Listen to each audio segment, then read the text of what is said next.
Às vezes a gente quer ouvir a voz de Deus, mas a gente não quer dedicar tempo para conversar com Ele. A gente fala, Deus não me responde, Deus não fala comigo, mas a gente não separa nem 5 minutos do nosso dia para poder ler a Bíblia, para poder orar, para poder escutar a palavra dele. Elias era alguém que tinha um contato íntimo com Deus, que conversava com Deus. Eu pergunto, será que você conversa com Deus? Será que a oração é presente no seu dia a dia? Será que a oração é presente no meu dia a dia? A gente, e esse assunto de oração ele é bem delicado, porque às vezes eu acho que a gente corre 2 extremos. Um extremo é o extremo que é de colocar a oração em um pedestal tão santo, que é um recurso que eu utilizo só em alguns momentos. Como por exemplo, não, só posso orar de tal maneira. Eu trabalhei numa igreja quando era teologando, que havia um rapaz que ele falava que a única maneira certa de se orar era de joelhos. E ele defendia aquilo ali, conversei com ele um dia, ele tinha os seus motivos ali, isso não tem base bíblica, mas ele acreditava piamente nisso. E eu ficava me perguntando, e se em algum momento você precisar de alguma coisa, você precisar conversar com Deus, talvez não tiver como se ajoelhar, estiver num ônibus, estiver em algum lugar, você não vai conversar com Deus porque não pode se ajoelhar? E aí eu percebo que muitas vezes a gente faz isso também, muitas vezes a gente, pelo receio de tirar a oração da sua importância, a gente coloca ela muito longe. E a gente ora às vezes só quando está na igreja, a gente ora às vezes só com uma linguagem rebuscada, ou às vezes em momentos especiais. E a gente tem outro perigo também de fazer da oração algo sem valor, algo que não é qualquer coisa, e a gente precisa sair desses 2 extremos. A oração é algo muito importante. A oração é você conversar com o dono do universo. E a gente não pode fazer isso de qualquer maneira. A gente tem que entender a importância do que está acontecendo. Só que ao mesmo tempo, Deus ele é o dono do universo, é o rei desse universo, mas Ele é o nosso amigo. Ele é o nosso paizinho. A Bíblia diz que Deus é o nosso paiinho, nosso paizinho. E a gente pode conversar com Ele, abrir o coração para Ele em todos os momentos da vida. E eu quero encorajar você a desenvolver hábitos de oração, a desenvolver, uma vida de conversa com Deus, a acordar, conversar com Deus, a separar momentos do seu dia para se ajoelhar, a talvez usar momentos do seu dia em que você está trabalhando, mas na sua mente conversando com Deus. Eu lembro que quando eu era capelão, eu dava aula de religião para alunos do 5º ano. E um dia eu li aquele verso bíblico que diz que a gente deve orar sem cessar. E eu perguntei para eles, o que vocês acham que é orar sem parar, orar sem cessar? Aí a criança, e crianças dão respostas incríveis para a gente. Falaram, pastor, não, orar sem cessar é orar em todos os momentos. Falei, não, legal. E em que momentos você pode orar? Quando eu estiver antes de comer. Eu falei, legal. Quando eu for brincar. Eu falei, opa, interessante. Aí outro falou, eu posso orar quando eu for jogar bola. Aí eu falei, jogar futebol? Como assim?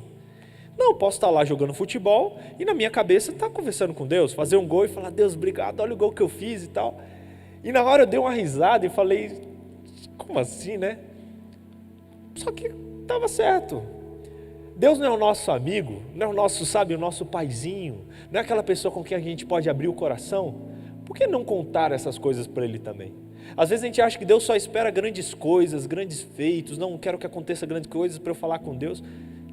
Qualquer bobeirinha, teoricamente dizendo, Deus já fica alegre, já fica feliz.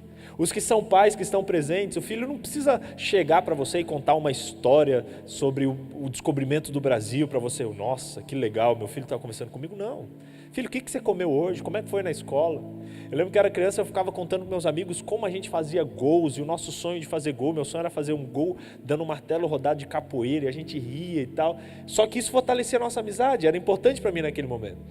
E eu quero encorajar você a desenvolver hábitos de oração, a conversar com Deus, separar momentos no seu dia, orar antes das refeições, não aquela oração automática. A gente ora antes das refeições porque comer é algo que a gente faz todo dia. E aí esse hábito é porque a gente sabe que a gente vai comer todo dia, então não, antes de comer vamos orar, agradecer pela comida e já vamos, teoricamente, ter 3 momentos de oração no dia. Só que o ser humano, a gente coloca tudo em rituais, e às vezes a gente fala sem nem perceber. Não sei se você já se pegou comendo e perguntando, será que eu orei mesmo? Isso é um sinal de que a nossa oração está decorada. E ele diz assim, Tiago 5, versículo 18, você que está em casa pode abrir aí também sua Bíblia ou uma aba no seu computador para acompanhar. Tiago 5, verso 18 diz assim, Confessai, pois, os vossos pecados uns aos outros, e orai uns pelos outros, para serdes curados. Muito pode, por sua eficiência, a súplica do justo.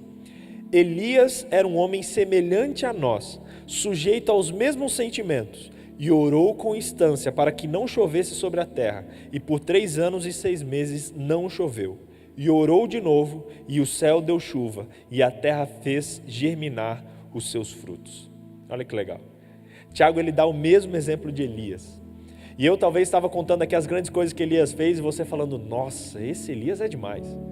A gente imagina que esses homens de Deus, talvez eles nasceram com uma auréola ou com algo diferente da gente.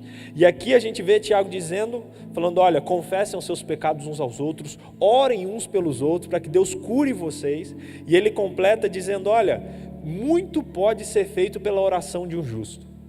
E ele dá um exemplo, ele fala, Elias, olha lá Elias. Elias orou, parou de chover. Elias orou, veio o fogo do céu. Elias orou, veio chuva de novo.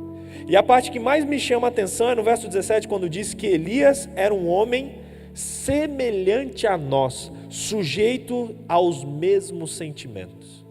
Olha só. Às vezes a gente tinha tentado, a pensar, não, mas o pessoal daquela época, o mundo era muito mais fácil. Será?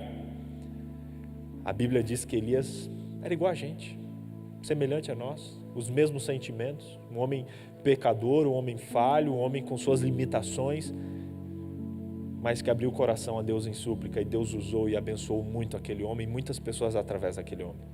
Sabe, irmãos, Deus pode usar a mim e Deus pode usar a você.